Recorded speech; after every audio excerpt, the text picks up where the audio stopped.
Aleluya. Pueden tomar asiento, mis hermanos. Bienvenidos al culto en este día y también a todos los hermanos que nos están siguiendo a través de las redes. Le damos la más cordial bienvenida a ellos también. Y especialmente queremos en esta tarde, una vez más, dar la bienvenida a unos hermanos que de vez en cuando aparecen por aquí. Ellos vienen de Italia. Yo quiero pedir que se pongan de pie, por favor, los hermanos. Le damos un fuerte aplauso a los hermanos de bienvenida. Dios les bendiga, hermanos. Bienvenidos, bienvenidos. Ellos vienen huyendo del frío. Vienen de Milán, donde seguramente sí, sepamos, con toda seguridad, hace muchísimo más frío que aquí. Así es que bienvenidos, hermanos. ¿Hasta cuándo van a estar por aquí? Hasta el 7 de febrero. Bueno, habrá tiempo de sobra, ¿verdad?, para saludarlos y estar con ellos. Así que, por favor, después del culto, no sé si quieren decir algo, hermanos, no lo sé. ¿Está bien? ¿Está bien? Ok, está bien. Que por mí no sea, ¿De acuerdo? Bueno, gloria a Dios. Después oramos por Matías. Él sale mañana para Argentina, ¿sí? Y después de Argentina ya él viaja directamente a nuestro congreso en Estados Unidos. Por cierto, ¿cuántos están orando por el congreso? Por favor, no dejen de hacerlo. Es la primera vez que vamos a tener esta actividad así.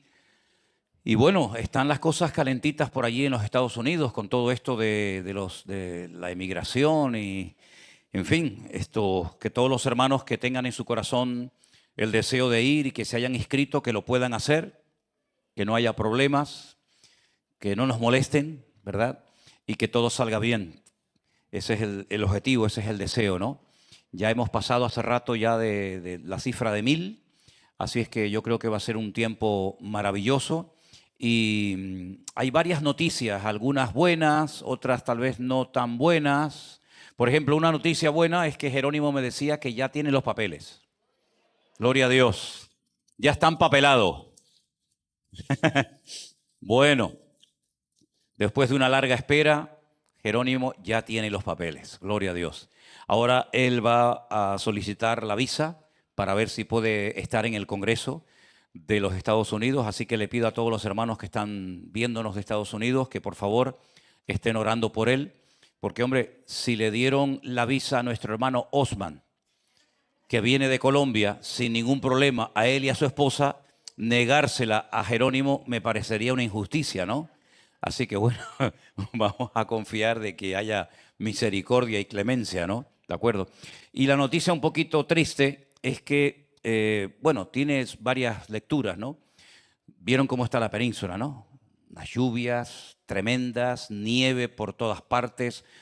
Nos mandó nuestra hermana Nancy Estela de Madrid unas imágenes cuando iba a su trabajo, una nevada terrible en Madrid, está haciendo frío, lluvia, viento por todas partes. Y esto, pues, en fin, viene bien, ¿no? Para los embalses, para la tierra. Pero, ¿qué ocurre? Que nuestro hermano Joselo, al cual le mandamos un saludo si nos está viendo ahora mismo desde la finca Alicante, pues llevan varios días sin poder hacer prácticamente nada. Ahora me acaba de mandar unas fotografías porque están colocando luces en el aparcamiento de la finca para que cuando la gente venga por la noche, pues tengan luz. Hoy teóricamente tienen culto, ya teóricamente tienen que estar... Ah, no, perdón, los viernes, perdón, sí, disculpe. Me mandó una foto ahora que me dice, hemos colocado algunos focos, pero es que no para de llover, pero torrencialmente. Y el viento nos ha tumbado los árboles que hemos plantado. Sí, yo sabía que iban... A ver, ¿lo pueden hacer más fuerte? Bueno, en algunos sitios dicen, otros dicen, En Alemania, ¿cómo dicen, Cordy? Ah, bueno, en otros dicen, y...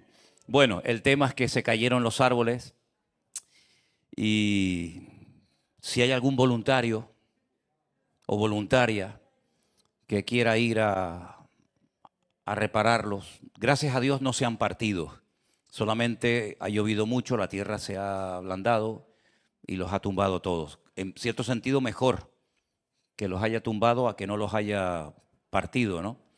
Pero hay que volver a enderezarlos todos. Entonces, si dentro de unos días o cuando ustedes puedan, se pueden dar un saltito por allá. Yo, encantado de la vida, me iría ahora mismo, créanme. Le diría, Anderson, Jerónimo, sube aquí, predica, me voy para Alicante a levantar los árboles. Pero es que nos vamos dentro de unos días a Israel, en principio. En principio, la idea es irnos el día 10 para Israel. Pero tampoco lo puedo asegurar 100% porque el patio está muy interesante y entonces a lo mejor tampoco podemos ir. Ya ha habido varias compañías aéreas que han suspendido los vuelos. ¿Ya se recuperó? Ah, pues mira, pues gloria a Dios. Bueno, en algún lugar hay que morir, ¿no?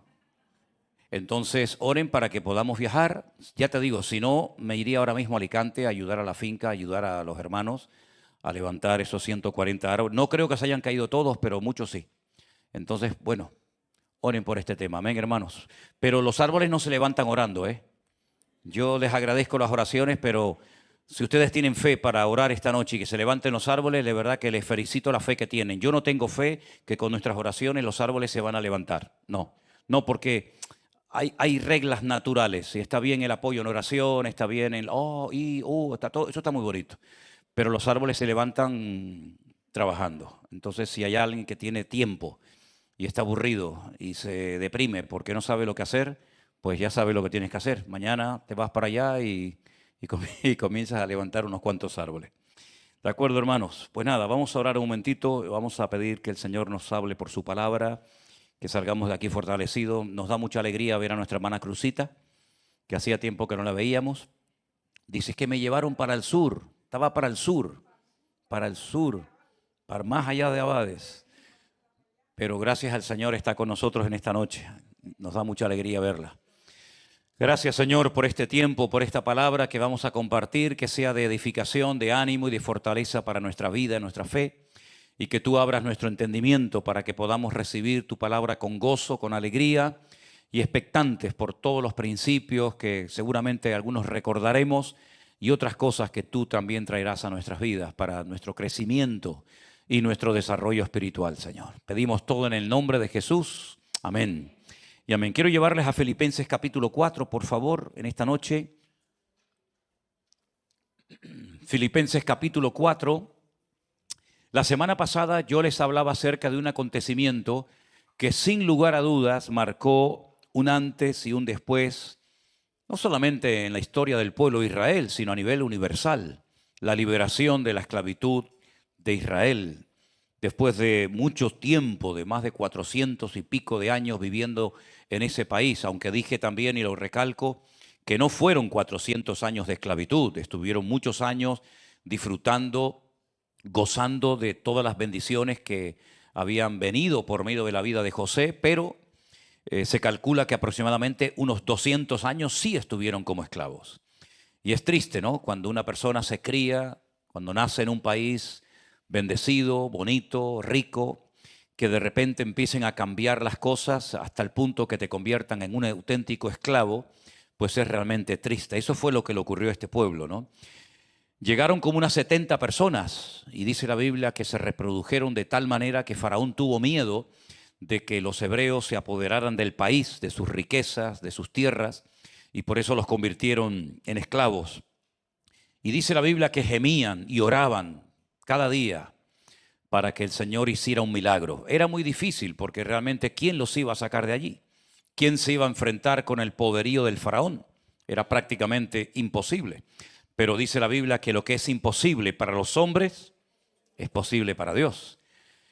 En el desierto hacía 40 años que había un hombre cuidando ovejas, que no era pastor, se convirtió de la noche a la mañana en pastor de ovejas. Por cierto, no eran de él, eran de su suegro Jetro, porque tuvo que huir de Egipto después de haber matado a un hombre. Y cuando tenía 80 años, el Señor lo llama y le dice, es tiempo de volver a Egipto. Sácame a mi pueblo y llévalo a la tierra prometida. Este hombre al principio no las tenía todas muy claras. Él dudaba de que él realmente pudiera ser instrumento útil en las manos de Dios. Él incluso cuestionó el llamado. Él incluso hizo todo lo posible para no ir. Incluso le dijo al Señor que él era torpe a la hora de hablar, a la hora de expresarse. Pero el problema lo solucionó el Señor diciéndole, no vas a ir solo, te va a acompañar tu hermano Aarón. El tema es que fue y al principio cayó muy bien la noticia de que Dios lo enviaba para libertar al pueblo de la esclavitud, pero las cosas comenzaron a ir de mal en peor. El faraón se negaba rotundamente a darle libertad a este pueblo y comenzó a exigirles cada vez más trabajo, más horas de trabajo. De esa manera no se iban a rebelar contra él, no tenían tiempo para pensar, pero finalmente, después de más de un año aproximadamente, después de aquellas 10 plagas terribles que destrozaron el país, la economía e incluso al heredero al trono, lograron salir. Pero seamos sinceros, hermanos, el pueblo de Israel salió de Egipto, pero Egipto no salió fácilmente de sus corazones.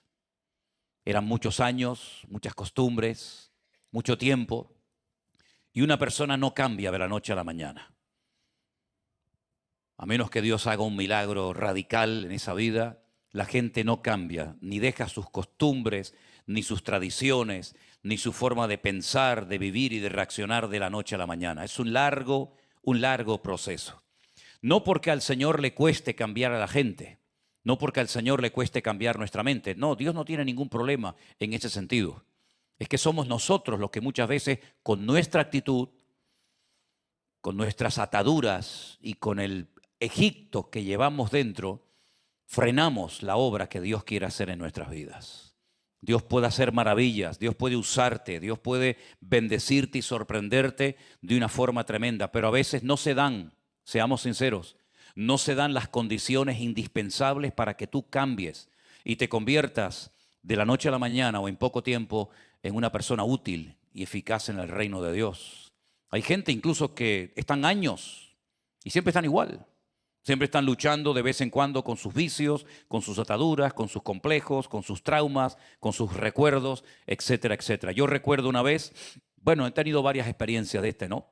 Pero me acuerdo una vez que fuimos a buscar a una hermana con la furgoneta que teníamos en la iglesia en la isla de La Gomera. Allí estuvimos viviendo un tiempo, pastoreando una iglesia, y me acuerdo que había una hermana que la íbamos a buscar a su casa.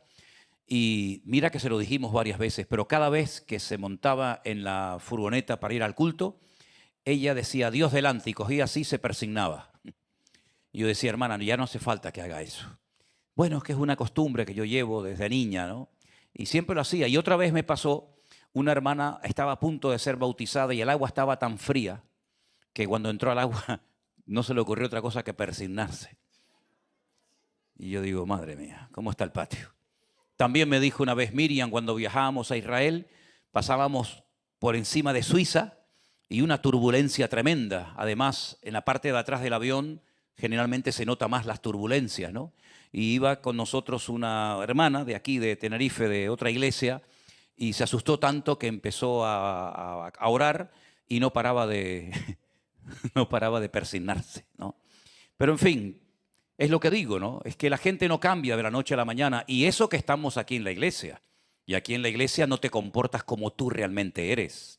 Nadie se comporta en la iglesia en este corto y breve tiempo que estamos aquí como uno realmente es en la intimidad.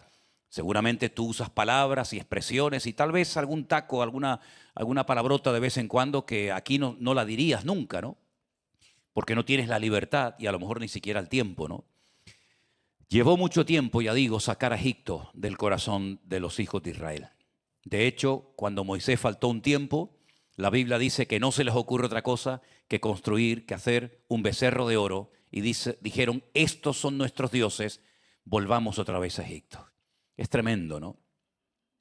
Por eso la semana pasada leíamos el versículo de Gálatas 5:1 que decía, estad firmes en la libertad con que Cristo os hizo libres, y no estéis otra vez sujetos al yugo de esclavitud. Parece ser que en la iglesia de Gálatas, en Galacia, cuando el apóstol Pablo se ausentó de la misma, comenzaron a entrar en la iglesia falsas enseñanzas, falsas doctrinas, hombres que venían de otras partes diciéndole a la gente que si no observaban, si no cumplían los 613 mandamientos de la ley de Moisés, no podían ser salvos. Pablo se entera de esto y entonces él escribe la carta a los Gálatas, que es una maravilla, y en esa carta les apela, les recuerda que no hay otro evangelio diferente del que ellos recibieron, que la ley fue un medio, no un fin en sí mismo.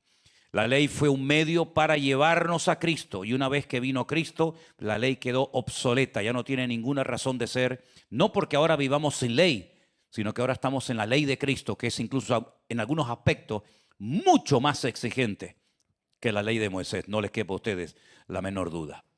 Ahora bien, para mantenernos en la libertad, para mantenernos en victoria y con la bendición de Dios todos los días de nuestra vida, tenemos que aprender cada día cosas. Algunas las recordamos, otras tal vez serán para algunos nuevas en esta noche.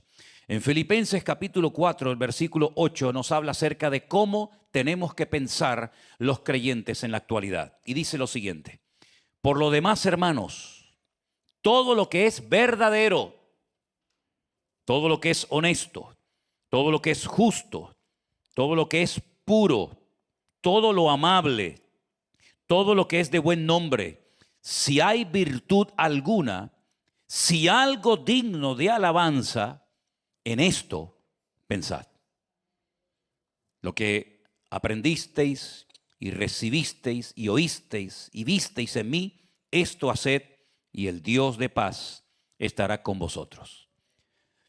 Hay que aprender a filtrar lo que viene a la mente, porque venir puede venir, pero nosotros tenemos que ser responsables de darle lugar o decir, no voy a darle ni un espacio en mi vida, ni un minuto de mi tiempo a estas actitudes, a estas palabras y sobre todo a estos pensamientos. La mente es en cierto sentido la sala de máquinas del ser humano. Trabaja permanentemente, de noche y de día. Aunque parezca mentira, la mente siempre está trabajando. Y el apóstol Pablo sabía perfectamente que una de las tácticas, uno de los sistemas de ataque del enemigo contra los creyentes es mandarle malos pensamientos. Es un experto. Sin embargo, la Biblia dice que tenemos que anhelar, orar y pedir llegar a tener la mente de Cristo. Tremendo, ¿no? Menuda meta tenemos por delante. Llegar a pensar como Cristo pensaba, llegar a tener la mente que Cristo tuvo, una mente limpia, una mente pura, una mente que solamente le daba lugar a buenos pensamientos y descartaba inmediatamente todo lo que no fuera de parte del Padre. Porque Él dice que había venido para ejecutar y llevar a cabo la obra que su Padre le había pedido que hiciera, ni más ni menos, ¿verdad? Él renunció a su propia voluntad, que es otro ingrediente fundamental, es otro aspecto fundamental que tenemos en nuestra vida, la voluntad. El libre albedrío, la capacidad de tomar decisiones. Compro, vendo, me quedo, me voy, hablo, me callo.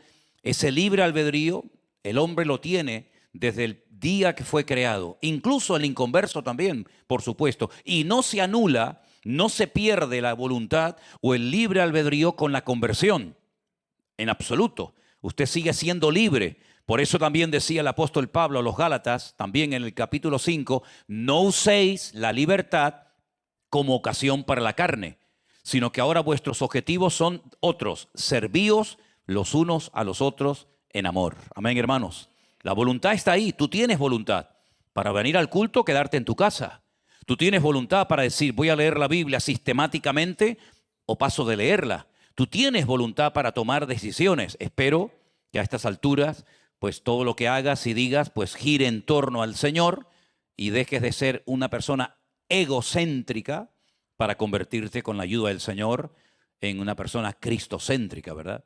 Y el apóstol Pablo nos enseña, mejor dicho, el Señor a través de Pablo nos enseña que hay pensamientos que no son correctos pensarlos. Hay actitudes que no son correctas mantenerlas y defenderlas en nuestra vida. Posturas antibíblicas, pensamientos sucios, palabras deshonestas, actitudes que perjudican nuestro crecimiento y nuestro desarrollo espiritual. ¿Cómo me defiendo? ¿Cómo puedo contrarrestar? ¿Cómo puedo superar todo eso? Porque dice la Biblia, y lo vamos a leer, que en Cristo Jesús somos más que vencedores. Ahora tú no tienes por qué ser una víctima, porque una de las características, y es el primer punto que quiero destacar en esta noche, es que para poder mantener tu vida alineada con Dios, en sintonía con Él, en victoria y en libertad, es que no tienes que depender de nada ni de nadie a lo largo de tu vida y de tu relación con el Señor. En el momento en el que tú dependas de algo y ese algo te falle o lo pierdas, vas a tener un problema. Vas a entrar en crisis. Te va a faltar esa pastilla, ese jarabe, esa casa, ese coche, esa novia, ese amigo o lo que sea. Tú no puedes depender a estas alturas de la vida de nada. Pero ojo, tampoco de nadie. Hay personas que dependen de cosas, dependen de personas. Y en cuanto esas cosas o esas personas le fallan o ya no lo tienen, esas personas se derrumban. ¿Y cuántas personas han perdido las ganas de vivir? Las ganas de congregarse, las ganas de atender a los demás, de atender a sus responsabilidades. ¿Por qué?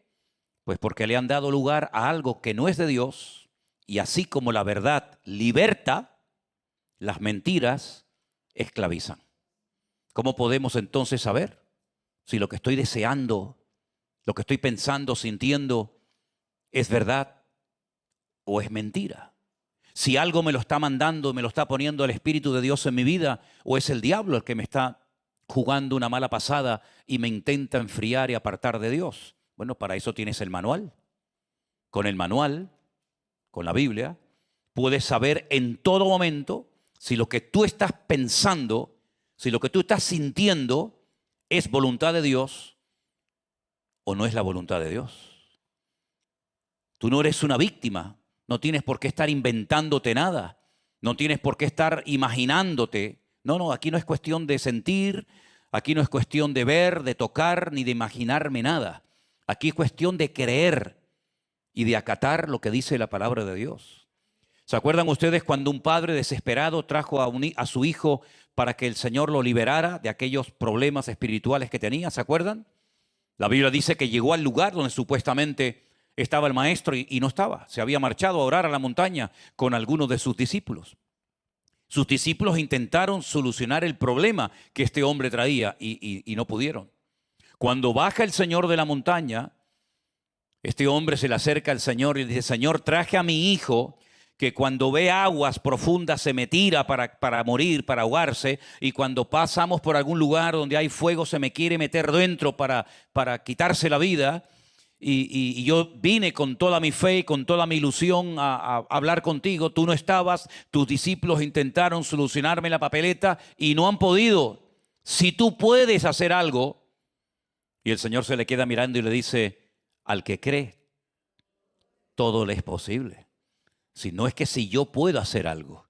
El problema es que la fe de este hombre, la expectativa de este hombre menguó. ¿Por qué? Porque se dejó ministrar, se dejó ayudar por los discípulos, cuando él a quien tenía que haber invocado era al Señor, y la palabra de Dios dice que se llevó una tremenda desilusión y su fe inmediatamente menguó. Hace muchos años, en un viaje que hicimos a Israel, subiendo el Monte de los Olivos, ya hoy en día no lo hacemos, ya hoy en día lo bajamos caminando, pero durante años lo subíamos, y mientras subíamos algunos hermanos se cansaban y se quedaban por el camino esperando coger un poco de aire hasta que nos veíamos arriba. Y cuando llegamos arriba, un matrimonio que viajaba con nosotros nos dijo que habían hablado con una señora que estaba sentada también en el camino cansada, y que contactaron, hablaron con ella, y esta señora estaba sola y preguntaba si podía unirse a nuestro grupo y hacer el recorrido, el tour con nosotros. Y entonces, bueno, justamente teníamos una plaza y entonces ella se unió a nosotros y estuvo el resto del viaje viajando a todas partes con nosotros. El último día en el hotel solemos hacer una reunión de despedida y al mismo tiempo para tomar testimonios y si hay algo que compartir o decir. Y esta señora nos daba gracias por haberla acogido en el grupo, y ella dijo que hacía 40 años, yo nunca había conocido una persona así, 40 años que había dejado de asistir a una iglesia evangélica, porque había sido tan grande la desilusión, tan grande el desengaño que se había llevado, que optó por buscar por ahí, por el mundo, la verdad fuera de Cristo, y lógicamente el vacío de su corazón era terrible.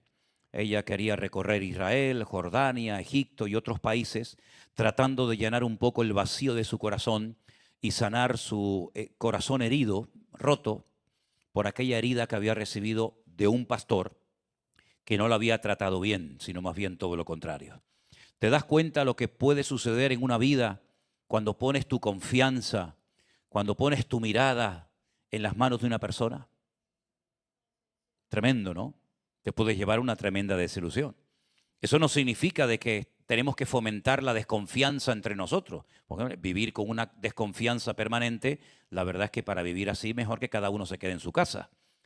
Pero tenemos que ser cautos y prudentes y maduros y darnos cuenta de que los hombres fallan. No hay un padre perfecto, no hay hijos perfectos, no hay madres perfectas, no hay iglesias perfectas, no hay pastores perfectos, no hay nada perfecto en el mundo. Y por eso nuestra mirada tiene que estar única, puesta en el Señor, únicamente puesta en el Señor. Es más, es un consejo, es un mandato de la Biblia. Si habéis resucitado con Cristo, poner la mira en las cosas de arriba, no en las de la tierra. Cuando tú pones tu confianza en una persona, si la persona hace lo que tú esperabas que hiciera o te dice lo que tú esperabas que te dijera, todo va a ir bien. Pero en el momento en el que te falla, te vas a llevar una tremenda desilusión. Por eso vuelvo a repetir el punto. Si quieres ser una persona madura, tú sabrás si quieres serlo o no. No puedes depender de nada ni de nadie. Yo les recuerdo que José, cuando estuvo en la cárcel por un delito que no había cometido, eso es terrible, cuando él le interpreta el sueño al copero y al panadero, que habían tenido unos sueños y él se los interpreta, cuando van a salir los dos de la cárcel, José le dice a ellos, acuérdense de mí, acuérdate de mí, háblale al faraón de mí. Dice la Biblia que salieron. ¿Y qué pasó? Se olvidaron. Qué palo, ¿no? Otra desilusión más. Entonces, hay cosas que tú puedes ya evitar en la vida. Ahora, si sigues repitiendo lo mismo, después no te quejes. Decía el famoso Albert Einstein, famoso científico alemán de origen judío, si quieres ver cosas diferentes en tu vida, no sigas siempre haciendo lo mismo. En la vida espiritual pasa exactamente lo mismo. Si has tropezado, si has caído, párate. No te empieces a condenar y decir soy el más miserable del mundo, no sirvo para ser cristiano, no sirvo para esto, sino párate y piensa, analiza fríamente qué errores cometí, qué puertas abrí, qué lugares frecuenté. Y entonces vas a sacar una conclusión y te vas a dar cuenta de que abriste puertas, te confiaste demasiado y tropezaste, caíste, te enfriaste, etcétera, etcétera. Pero si ya has aprendido la lección y vuelves otra vez a cometerla, querido hermano, pues, ¿qué quieres que te diga? Le dijo el Señor una vez a algunas personas, vete y no peques más para que no te venga una cosa peor encima. ¿Cuántos dicen amén? Así que selecciona, analiza, filtra, ¿verdad? Filtra a la luz de la palabra de Dios si tu vida está en consonancia con Él, si tus pensamientos son correctos, puros, amables, verdaderos. Porque claro, una de las características que tiene que tener un pensamiento para darle lugar es que sea verdadero. Porque repito, la verdad liberta, pero las mentiras esclavizan. Como tú empieces a creer en una mentira creyendo que es una verdad, te estás matando, te estás suicidando. ¿Crees que no vales para nada? ¿Crees que me estoy muriendo? ¿Crees que todo me va a salir mal? Y empiezas a darle lugar y a darle lugar y alimentar y alimentar. Entonces, lo que estás demostrando es una inmadurez, una falta de crecimiento espiritual tremenda. Y por eso, ¿cuántas personas se terminan dañando a sí mismas? Porque empiezan a lanzarse piedras contra su propio tejado, en vez de decir, todo lo puedo en Cristo que me fortalece, el Señor está conmigo, Él es mi pastor, aunque ande por valles de sombra y de muerte no temeré mal alguno, aunque un ejército acampe contra mí no temerá mi corazón, etcétera, etcétera. En vez de alimentar la fe, lo que están es matando la fe. Entonces después, no te quejes. Seguimos leyendo en el versículo 10 de Filipenses 4 que dice, en gran manera me gocé en el Señor, de que ya al fin habéis revivido vuestro cuidado de mí, de lo cual también estabais solícitos, pero os faltaba la oportunidad. Recuerden que esta carta Pablo la escribe desde prisión. Él no está visitando otra iglesia o viajando por aquí o por allá. Él está privado de libertad, él está en Roma, en una cárcel y probablemente, pues, a punto de morir. Y entonces él recibe un donativo, él recibe una aportación económica, una ofrenda por parte de la iglesia de los filipenses y les dice, yo no digo esto porque tenga escasez, pues he aprendido a contentarme cualquiera que sea mi situación. Esto es fácil leerlo, ¿eh? Esto es fácil leerlo, pero a veces para aprender y sacar buena nota en esto te lleva muchos años. He aprendido a contentarme, a estar contento, tranquilo, sin nervios, sin preocupaciones, cualquiera que sea mi situación. Y ahora él especifica un poco el concepto. Dice, sé vivir humildemente y sé tener abundancia. En todo y por todo estoy enseñado. ¿Quién le enseñó? El Señor Jesús. Así para estar saciado como para tener hambre. Así para tener abundancia como para padecer necesidad. ¿Cómo se duerme mejor? ¿Con el estómago lleno y pesado o con el estómago vacío? Pues a veces es mejor comer menos que decir tengo una gran abundancia y después estás dando vueltas toda la noche que no puedes dormir y después te pones a soñar y después al día siguiente me llamas y me dices, pastor, ¿me puede interpretar el sueño? Digo, no, lo que te voy a decir es que comas menos y te deje de tanto sueño, ¿sí? Porque todo lo puedo en Cristo que me fortalece. Es decir, Él le da las gracias a los hermanos por haberle mandado esta ofrenda, esta aportación económica a su ministerio. Dice, yo sé que ustedes lo querían hacer, solamente que os faltaba la oportunidad. Y Él los alaba, reconoce la generosidad de los hermanos, pero por otra parte dice, no se preocupen hermanos, porque sea lo que sea, yo he aprendido a estar contento y satisfecho cualquiera que sea mi situación. Yo sé tener abundancia y la abundancia no se me sube a la cabeza ni me he echado a perder, pero tampoco me he hundido cuando he tenido que vivir con el cinturón apretado, como se suele decir, en escasez, humildemente, porque todo lo puedo en Cristo, que me fortalece. La actitud marca la diferencia, mi hermano. Usted puede llevar 40 años en la iglesia, pero eso no significa nada en principio. Hay gente recién convertida que tiene una mejor actitud que gente que lleva toda la vida y se cree que ya se lo saben todo y en el fondo no saben nada. Hay un gran problema que el pueblo de Israel cometió en la abundancia y tenemos que leer ese texto de Deuteronomio 28, si me lo puedes poner, por favor. Y vamos a leerlo todos juntos porque allí hay una palabra, hay unas expresiones tremendamente interesantes que tenemos que tener cuidado que no se vuelva a reproducir en nuestras vidas ese gravísimo error. Léalo conmigo. Por cuanto no serviste a Jehová tu Dios con alegría y con gozo de corazón por la abundancia de todas las cosas. Otra vez. Por cuanto no serviste a Jehová tu Dios con alegría y con gozo de corazón por la abundancia de todas las cosas. Ese es un reproche que en Deuteronomio capítulo 28, capítulo que habla de las bendiciones y de las maldiciones que vienen como consecuencia de la desobediencia o bendiciones por la obediencia, esa es una palabra que está ahí en ese capítulo muy interesante. Ustedes no se gozaron, no tuvieron alegría, no tuvieron gozo de verdad, de corazón sincero y genuino en el tiempo de abundancia.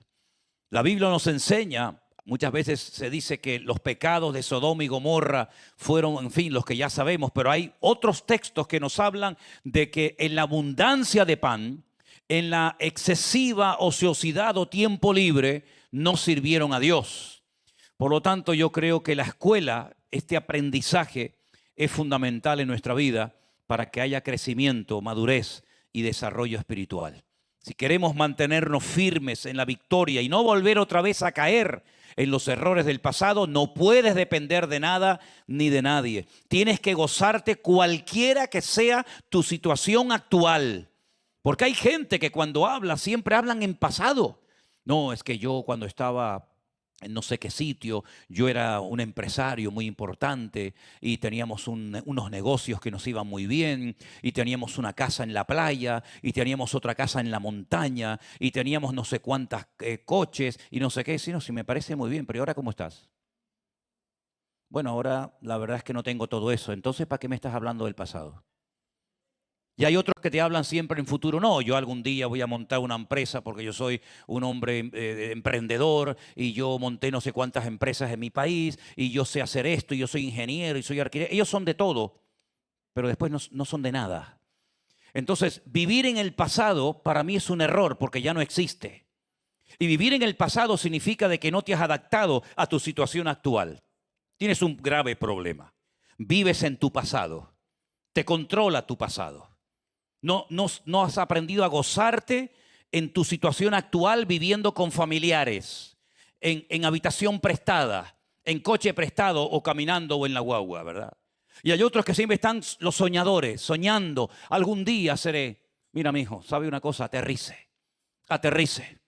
Señor, gracias, porque tengo que venir caminando al culto cuando yo en mi país tenía 4 coches. Gloria a Dios, que tiene las piernas para caminar. Porque yo hoy recibí vídeos de soldados que en esta última guerra en Gaza perdieron las piernas y ya no pueden caminar. Así que si viniste caminando, gloria a Dios que aún las tienes y las puedes usar. Así que mi querido hermano, lo importante es gozarnos en la situación actual. Porque en este momento, no importa cómo me sienta, no importa si tengo o no tengo, el Señor está conmigo y Él nunca me abandonará. Por otra parte, la palabra de Dios nos enseña, y hay muchos ejemplos, de personajes que supieron adaptarse a las circunstancias. Yo creo que no tenemos excusa para decir, bueno, pero ¿en quién me inspiro? ¿A dónde puedo mirar? Bueno, ¿qué te parece Abraham? ¿Te gusta el personaje de Abraham? Curiosamente, Abraham es un personaje que le cae bien a todo el mundo. Nunca he oído nada malo ni negativo de Abraham. Los árabes hablan maravillas de Abraham, los judíos hablan maravillas de Abraham, los cristianos hablan maravillas de Abraham. Todo el mundo cree en Abraham y nunca he oído nada negativo de este personaje. Pero olvídate, no te olvides de esto. Abraham tuvo que dejarlo todo. Abraham tuvo que salir de su país, de su tierra, de su parentela. Abraham tuvo que dejarlo todo atrás para salir a un lugar que ni siquiera sabía dónde estaba, ni cómo era. Porque Adán y Eva sabían cómo era el paraíso. Lo veían, vivían en él, caminaban en él. Pero Abraham salió sin saber a dónde iba y ni siquiera Dios le dijo que la tierra era bonita, era amplia, era verde, tenía... No le dijo nada, no le dio ni un detalle, simplemente una orden: sal, sal inmediatamente de tu tierra y de tu parentela. Parece como que salió, pero se llevó a su padre, no se olviden, cuidado, en el llamamiento se llevó a su padre, en el llamamiento se llevó a su sobrino. ¿Cómo se llamaba el sobrino de Abraham? El llamamiento no era para Lot. El llamamiento no era para su padre. Su padre no tenía por qué haberse ido con él. Él le dijo, el Señor le dijo, de tu tierra y de tu parentela. Y al final se tuvo que separar del padre, se tuvo que separar del sobrino, etcétera, etcétera. Yo he dicho recientemente, y lo vuelvo a repetir ahora, que hay bendiciones que vienen solas, sin buscarlas. Donde estás, te encuentran ahí y ahí las recibes. Pero hay otras bendiciones que vienen cuando se dan las características y, por así decirlo, los ingredientes indispensables para que puedas recibir esa bendición. Abraham es un ejemplo tremendo de cómo él vivió por fe. Y dice que por fe fue justificado, sin las obras de la ley. Moisés ni había nacido. Abraham es un hombre que nunca leyó ni el Antiguo ni el Nuevo Testamento, pero dice la Biblia, su fe le fue contada por justicia. Tremendo, ¿no? ¿Qué te parece el personaje de José? Un hombre despreciado por su propia familia. No sé si alguien aquí ha tenido esa experiencia, de que tus propios familiares, primos, padres o parientes cercanos te hayan desechado y te hayan cerrado la puerta y no te hayan echado una mano. Bueno, José fue lo que vivió durante años. Y José es una persona que visitó la cárcel. No sé si alguien aquí ha estado en la cárcel por un delito no cometido. Porque generalmente cuando se va a la cárcel, aunque todos dicen que no han roto un plato, José sí es verdad que estuvo en la cárcel por un delito que él no había cometido. Pero nunca yo veo a José quejándose, nunca, Nunca veo a José diciendo por qué me pasa esto y por qué mi familia me odia y por qué no hicieron caso de mis gritos cuando estaba en el pozo desesperado y por qué me acusan de un delito que yo no he cometido cuando yo no me acosté con esa mujer. Nunca se queja de nada, sino que él soporta la aflicción. y en todo momento, dice la Biblia, que se mantuvo alineado con Dios y llegó al punto ya después de años donde dijo a sus hermanos: no me trajeron ustedes a Egipto, fue mi Dios el que me trajo a este punto de mi vida. ¿Qué te parece? Hay personas que fueron usadas en Canaán y hay personas que fueron utilizadas fuera de Canaán. Hay personas a las cuales Dios le dio permiso para ir a Egipto y hay otras personas a las cuales Dios le dijo: no desciendas a Egipto. Cada uno tiene que saber a dónde te ha llamado y a qué te ha llamado el Señor. Y José sabía perfectamente que él no iba a desarrollar, digamos, su ministerio o su función en Israel, en Canaán, sino en Egipto. Sin embargo, otros profetas ministraron en Israel y a otros profetas se les manda al extranjero.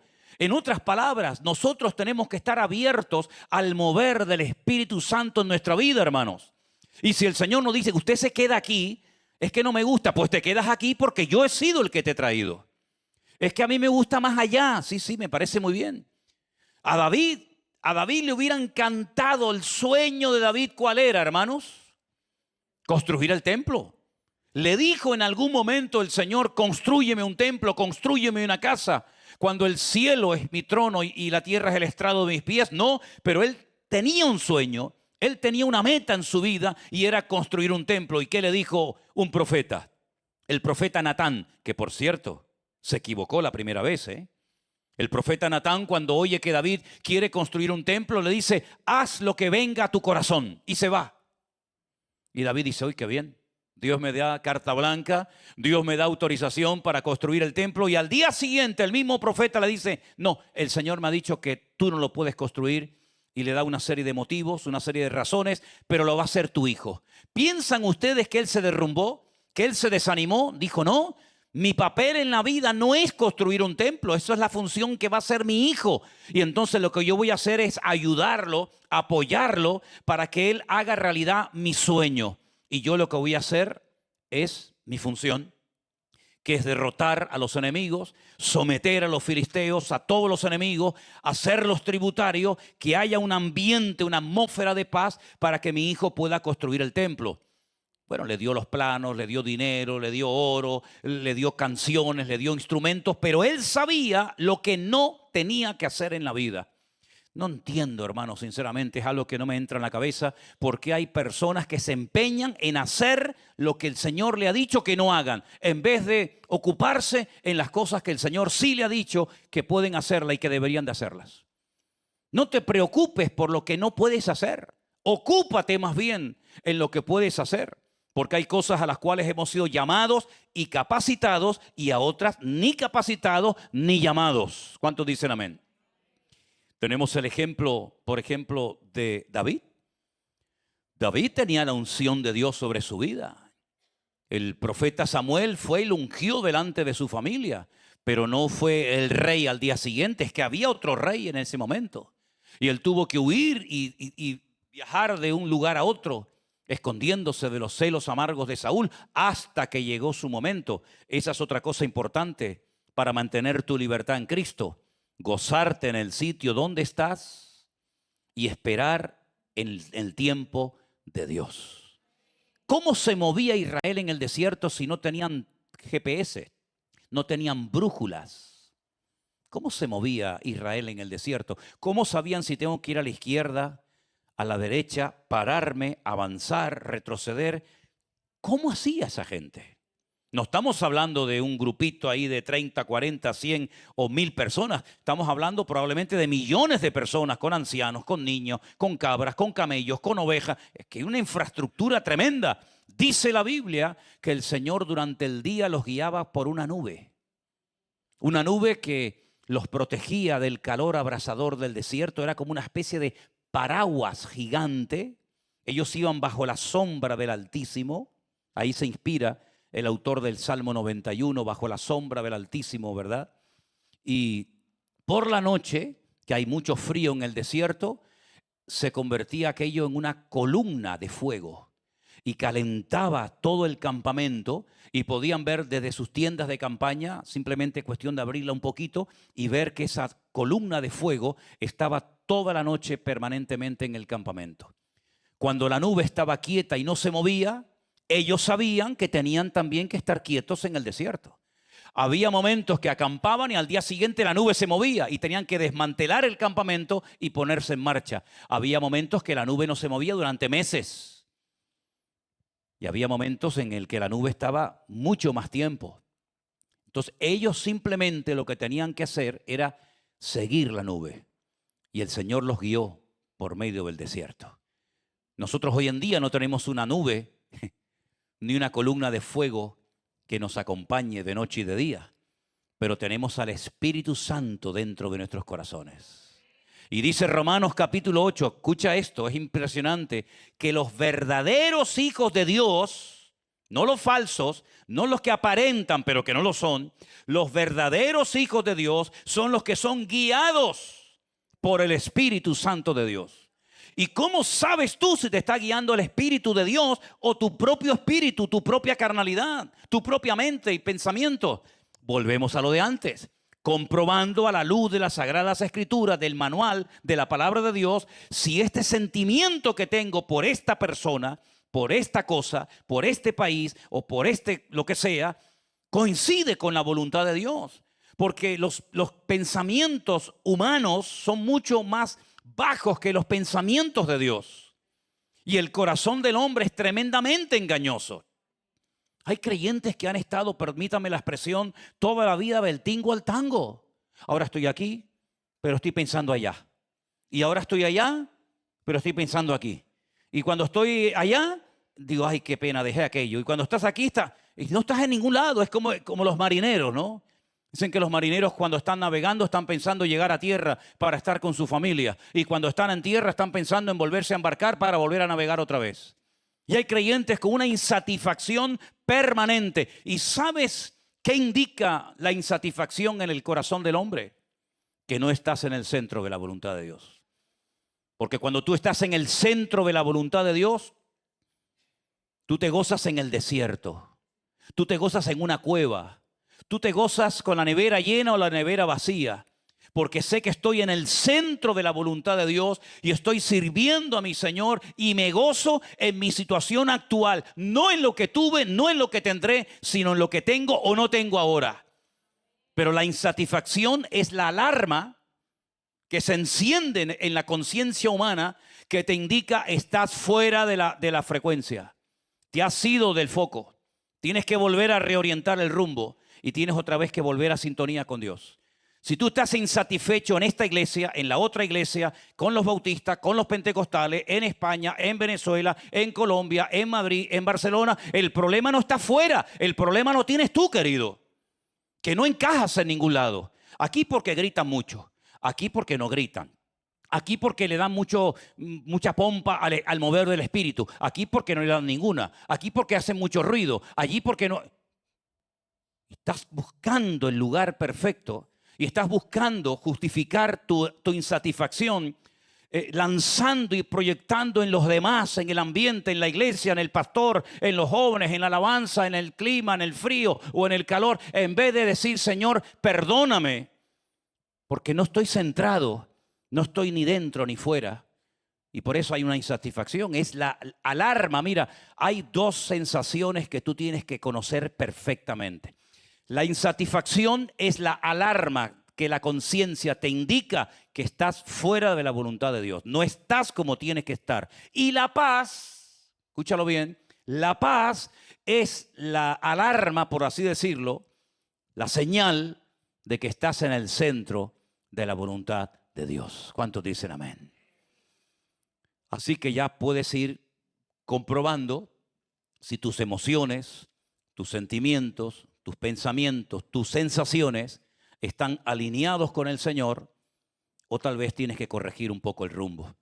Y finalmente, permíteme decirte que a Daniel, siendo un gran hombre de Dios, le prohibieron orar, le prohibieron manifestar su fe. Y la palabra del Señor nos dice que él no le tuvo miedo al gobierno, ni le tuvo miedo a las amenazas del gobierno, sino que él siguió orando con su ventana abierta 3 veces al día, mañana, tarde y noche, porque por encima de las leyes del gobierno estaba la ley de su Dios. También en el Nuevo Testamento los discípulos recibieron amenazas. Prohibido hablar en ese nombre. Prohibido seguir predicando en el nombre de Jesús y orar por la gente y decir que está vivo, etcétera, etcétera. Cuando se reúnen los discípulos en aquella casa, ellos oraron y dijeron: Señor, mira cómo nos amenazan. Mira sus amenazas. Síguenos dando de nuevo ganas, fuerza, poder, autoridad para que se siga predicando tu palabra, y extiende tu mano que se siga manifestando tu gloria en los enfermos, en los endemoniados y en todo tipo de personas. Hermanos queridos, ha llegado el momento de que cada uno de nosotros tenemos que ser conscientes y responsables de que nuestra libertad en Cristo no se puede hipotecar. Tú no puedes jugar con tu libertad. Juega con otras cosas. Juega la PlayStation si quieres. Hay algunos aquí que les gusta mucho. Pero no juegues con tu vida espiritual. No juegues, no hipoteques tu libertad en Cristo, porque esa libertad que tienes le costó a Cristo la vida. No te olvides que antes de conocer a Cristo, antes de que Él fuera nuestro Señor y Salvador, nosotros éramos, y te lo voy a decir así claro, hijos del diablo, hijos de la ira, condenados eternamente sin ninguna esperanza, muertos en vida. Sin embargo, dice, Él os dio vida cuando estabais muertos en vuestros delitos y en vuestros pecados. La libertad que tenemos en Cristo es lo más maravilloso que tenemos, producto de la salvación. Al nacer de nuevo, tu alma, tu espíritu, vuelve a respirar, que es el desánimo. Desánimo es falta de aliento, falta de alma, falta de vida. ¿Qué es el aliento? ¿Qué es el gozo? ¿Qué es la victoria? Es parte del fruto, características del Espíritu Santo morando, manifestándose en nosotros. Así que tú vas a ir a tu hogar y tú vas a llevar lo que tú eres. No solamente lo que tú tienes, sino lo que tú eres. Y en esa casa habrá paz si tú estás en paz. No le eches la culpa al perro. No le eches la culpa al vecino. Si tú estás en paz, todo estará en paz. Si tú no estás en paz, aunque estés en el paraíso terrenal, tú vas a desobedecer a Dios. Pero cuando tú estás incluso en el desierto, privado de agua, privado de amigos, privado de comida, privado de todo, pero en Cristo, tú en el desierto glorificas y honras al Señor. ¿Dónde predicaba Juan el Bautista? En una iglesia grande, en una mega iglesia, con multitudes que venían a los grandes auditorios, ¿no? Juan el Bautista comía una comida muy sencilla, vestía de una forma muy sencilla y humilde, y la palabra de Dios nos enseña que predicaba en el desierto. Y cuando le dijeron, pero dinos, ¿tú quién eres? Porque nos han enviado a preguntarte que si tú eres el Mesías, ¿qué le decimos? Y él respondió, dijo, yo soy la voz de uno que clama en el desierto. ¿A quién se le ocurre ir a predicar al desierto? Generalmente uno va donde está la gente, a las ciudades, ¿verdad? Sin embargo, Jesús lo mandó al desierto y allí predicaba en el desierto. Era más fiel Juan el Bautista en el desierto que muchas personas en iglesias. Y es que la fidelidad, la obediencia, la libertad no depende del lugar, depende de la actitud de tu corazón. ¿Cuántos dicen amén? Cierra tus ojos en esta noche ahí donde estás. Interioriza estas verdades, memorízalas, apréndelas. Si tienes que volver a escuchar este mensaje, vuelve otra vez a escucharlo. Y recuerda esto, no hipoteques tu libertad por nada ni por nadie, porque el Señor Jesucristo quiere que tú te mantengas en victoria y firme todos los días de tu vida. Aleluya. Gracias por tu palabra, Señor. Gracias porque tú nos enseñas todo lo necesario para vivir vidas cristianas victoriosas y poderosas y bendecidas. Ayúdanos a poner en práctica tu palabra, Señor. Gracias por la libertad que tenemos. Aleluya. Y que el mundo no nos la puede quitar, ni el diablo ni sus demonios. Ayúdanos a velar. Ayúdanos a estar alineados contigo. Y donde quiera que estemos, como estemos, decir gracias. Gracias porque estás conmigo, Señor. Queremos también orar por el viaje que Matías va a emprender a su país, a ver a su familia, a su madre, sus hermanos, sus sobrinos. Padre, guárdalo, úsalo Sobre todo te pido que lo uses, que Él pueda llevar bendición, que Él pueda llevar palabra a toda persona que se encuentre en el camino, Señor. Y que lo vean cambiado, lo vean diferente, lo vean ferviente de espíritu. Y que imiten su fe, Señor, su comportamiento, su conducta. Oramos para que su familia lo reciba bien, Señor. Y oramos también, Padre, para que este congreso que vamos a celebrar dentro de poco, todos los hermanos puedan venir sin ningún problema, Señor. Tú sabes lo que están haciendo, a veces las injusticias terribles, terribles, que se cometen contra hermanos, contra hombres y mujeres que el único deseo es ganar un dinero para mantener a sus familias. Señor, ten misericordia, Padre, guarda a los hermanos, guarda a los pastores, guarda a las iglesias, Señor, que lo único que quieren es servirte a ti en el lugar donde están, Señor. Oramos para que tú guardes nuestras vidas, donde quiera que estemos, Señor. Oramos por nuestro hermano Joselo y su esposa allí en la finca y por Miguel. Señor, guárdales en estos vientos, en estas lluvias, en estas tormentas. Tú eres nuestra paz, Señor. Gracias, Padre Santo, por la paz que pones en nuestros corazones. Como dice tu palabra, caerán a tu lado 1000 y 10.000 a tu diestra, mas a ti no llegará. ¿De dónde vendrá mi socorro? Aleluya. Mi socorro viene de ti, Señor. El que hizo los cielos y la tierra, no dará tu pie al resbaladero, ni se dormirá el que te guarda. Tú guardas nuestra salida y nuestra entrada, Señor. Te pedimos también por Alberto y por Damaris. Úsalos el tiempo que estén allí en Estados Unidos, Señor. Guárdalos en las carreteras. Guárdalos y dale sabiduría y discernimiento espiritual para que puedan ser canales de bendición el tiempo que estén allí, Señor. Y a todos y a cada uno de nosotros, síguenos fortaleciendo, síguenos ayudando, Señor. Si hubiera algún hermano en esta tarde entre nosotros o que está viendo el culto y necesita un toque de sanidad en su cuerpo, posa tu mano ahora, bendito Dios. Trae sanidad y fortaleza a los cuerpos doloridos y enfermos, Señor. Extiende tu mano ahora sobre todo cuerpo enfermo, Señor, sobre toda enfermedad y dolencia, Padre Santo. Que seamos un pueblo de gente próspera, de gente sana, de gente fuerte en el alma, en el espíritu, en la mente, y que todo nuestro ser esté lleno de la bendición de Dios. Guarda a nuestros hijos, guarda a los jóvenes, Señor. Guarda la familia, los matrimonios. Cúbrenos con tu sangre poderosa, Señor, y con tu mano poderosa. Para que nada ni nadie nos dañe, Señor. Y podamos pasar por el fuego. Y podamos pasar por las aguas. Y podamos pasar por los huracanes y tormentas de la vida. Con la bendición y el favor de Dios. Gracias, Padre, porque tú nos has hecho libres. Gracias por el poder del nombre de Jesús. Gracias porque no hay demonio, ni diablo, ni infierno que pueda frenar el avance de la obra de Dios. Señor, trae avivamiento a nuestras vidas. Trae un renuevo espiritual a nuestras vidas. Señor, que seamos un pueblo unido, consagrado, comprometido contigo, Señor.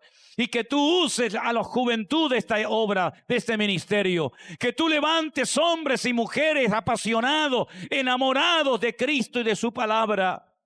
Para que podamos marcar una diferencia en este país enfermo, en este país deteriorado. Que podamos, Señor, ser una luz y marcar una diferencia en estos tiempos, Padre.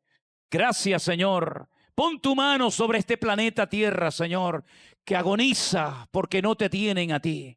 Pon tu mano, Señor, en cada nación. Nuestros hermanos que están siendo masacrados. Nuestros hermanos que están siendo perseguidos. Oramos por nuestros hermanos en Irán en este momento, Señor. ¿Cuántos hermanos nuestros, cuántas iglesias se están viendo afectadas, Señor, por estas religiones fanáticas? Por esta gente que no quiere soltar, Señor, la libertad, el poder. Oh, Señor, en el nombre de Jesús, trae consuelo a sus almas. Trae consuelo a sus vidas, Padre Santo. Y te pido que tú bendigas la vida de todos y cada uno de nosotros, los que están en sus hogares ahora viendo este culto. Que la bendición de Dios te alcance donde quiera que estés. Que la luz de Cristo ilumine tu camino y que la paz del Señor guarde tu corazón. Gracias, Señor, en esta noche por tu palabra. Te damos la gloria y la honra en el nombre de Jesús. Amén y amén. Fuerte ese aplauso a nuestro Dios. Dios les bendiga, mis queridos hermanos. Aleluya. Gloria a Dios.